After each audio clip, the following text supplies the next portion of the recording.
In your car, at work, wherever you like. Get Up when it fits your schedule. Subscribe and download to our podcast. The Get Up podcast is available daily on the ESPN app and on Apple Podcasts.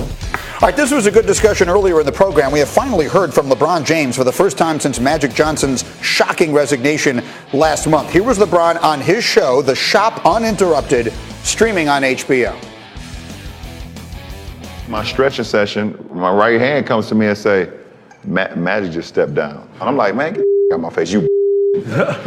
I go check my phone, I look at it, this happened. Personally, for me, I came here to be a part of the Lakers organization, having a conversation with Magic.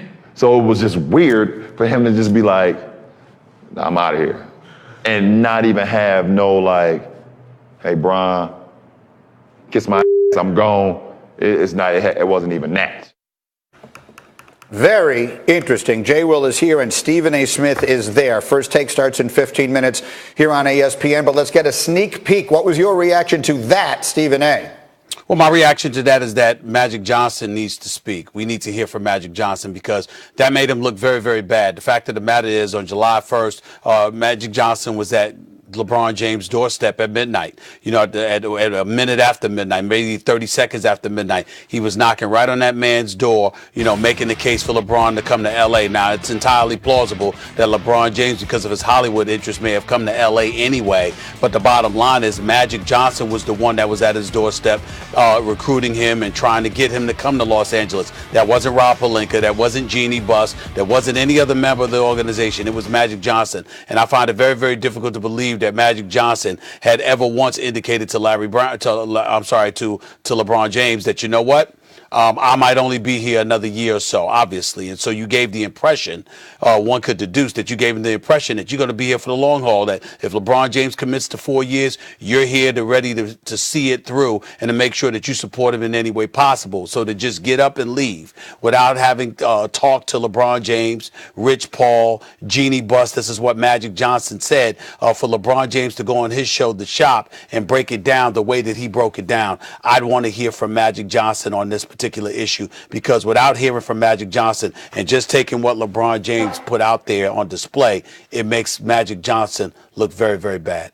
S.A., I agree with you on this one, man, because we were up here in the first hour and I was pontificating about the fact that, he's the one guy that got LeBron James to go out there. But let me play a little bit of devil's advocate for you for just one second, because it almost seems like what goes around comes around.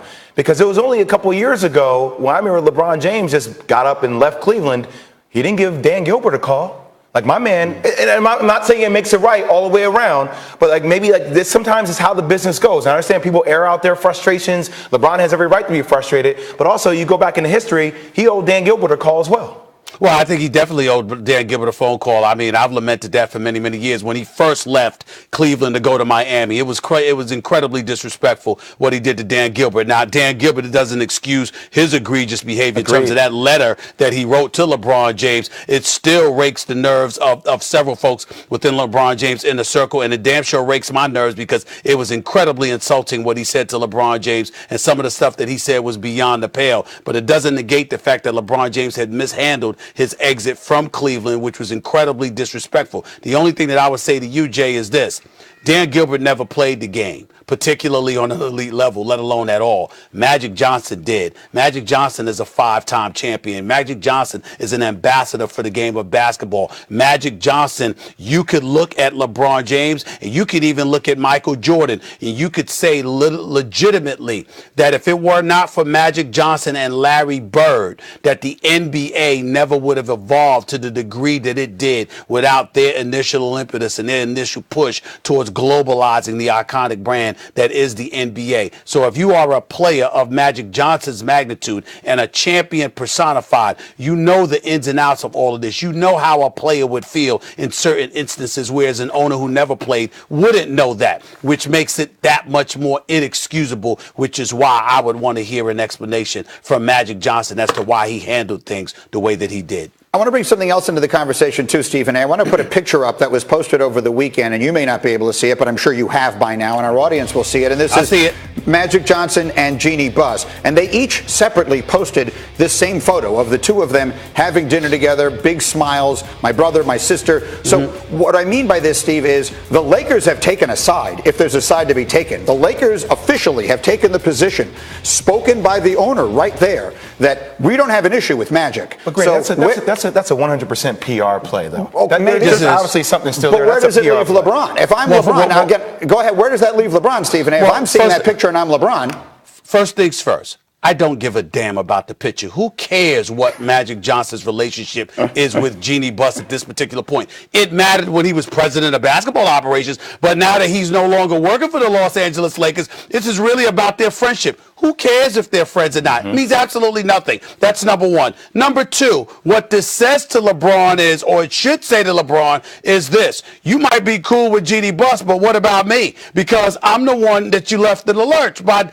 getting up and leaving without talking to me. That doesn't say anything. Number three, who's running the Lakers organization? If I'm LeBron James, I'm asking that question because if I'm looking at the owner, which is Jeannie Buss, and everything is cool and copacetic with Magic Johnson, who just walked out the door, according to Magic Johnson and LeBron James, well, where does that leave me? Who's running it? Is it Linda Rambis? Is it Rob Pelinka? Is it you, Jeannie Buss? And whoever you bring in or whoever ends up running the organization, how do I know they're not going to walk out too? These are all issues that need to be addressed, and I don't think that it's been addressed well enough by Magic. I don't think it's been addressed well enough by Jeannie Buss. I damn sure don't believe it's been addressed by Rob Pelinka, and I think a lot of people have been under the radar, but they will not escape, especially when it comes to Jeannie Buss, Rob Pelinka, and the Los Angeles Lakers. Magic Johnson might be able to walk away from it because at the end of the day, he can do what he wants to do, and we recognize that. He's no longer employed by the Lakers, but the Lakers still have a Laker Nation to answer to for what has transpired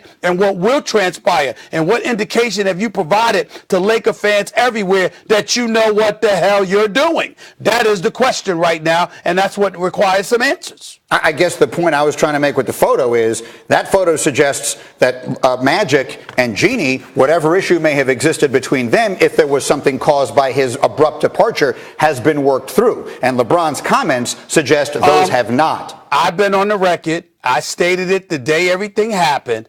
There was never an issue with Jeannie Buss and Magic Johnson, other than Magic Johnson, from what I was told, wanting Rob Pelinka and Luke Walton gone. Obviously, Luke Walton is now the head coach in Sacramento. Jeannie Buss evidently did not have a problem with that. Who is the one person who remained? That is Rob Pelinka. You heard Magic Johnson talking about how people were chirping behind his back and there was some backstabbing. Who's there? Who's been accused of doing such things? And who has Jeannie Buss evidently supported? And why is that? Those are the questions. That's the issue. It's not about Walton. It's not about Jeannie Buss. It's about Rob Pelinka and Magic Johnson. Somewhere along the line, somebody is going to stand up and admit it. Evidently, no one has yet. Stephen A., outstanding. You got to go 8 minutes from now. First Take right here on ESPN. Stephen A. Smith, as always. Thank you, my man, and we will see you again tomorrow, if not sooner than that. Meanwhile, baseball is coming your way a little earlier than usual Wednesday night this week. We got the Mariners heading to the Bronx, taking on the Yankees. Game starts at 6:30 Eastern here on ESPN, and you can always watch live from anywhere on the ESPN app.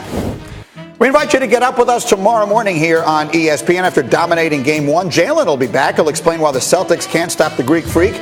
Will the Warriors retake control of their series in Houston? And Marcus Spears on where the Cowboys should be spending their money. It's Get Up Tuesday, 8 Eastern, followed by First Take at 10 on ESPN.